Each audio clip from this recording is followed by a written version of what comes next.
ल हेर्नुहोस् है स्याङ्गे वाटरफल अहिले चाहिँ नयाँ नयाँ संरचना हेर्नुहोस् आउँदाखेरि यस्तो राम्रो भर्याङहरू बनाइदिएको छ। अहिले लगभग हामीले अलिअलि संरचनाहरू बनाउँदै आइरहेको छ। अहिले भन्ने हो भने यसमा बजेटको अभाव भएर मात्रै हो, नत्र भने पर्यटकको एकदमै सम्भावना भएको ठाउँ हो यो।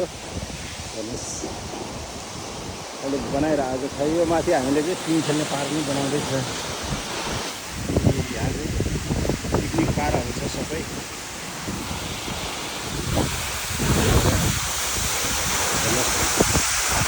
झर्ना चाहिँ एकदमै राम्रो छ। यस्तो झर्ना चाहिँ अहिले चाहिँ यो हिउँदमा पनि यत्रो ठुलो झर्ना भएको भनेको त सानसानो विषय होइन। कुनै ठाउँमा पनि छैन यस्तो ठाउँ चाहिँ हिउँदमा यस्तो झर्ना झरेको चाहिँ यो चाहिँ एकदमै राम्रो सुन्दर हो।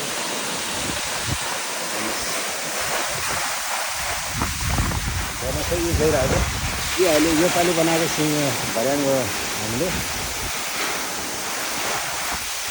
नभए यो छारातिर जाने बाटो पनि बनाइदिएको छु।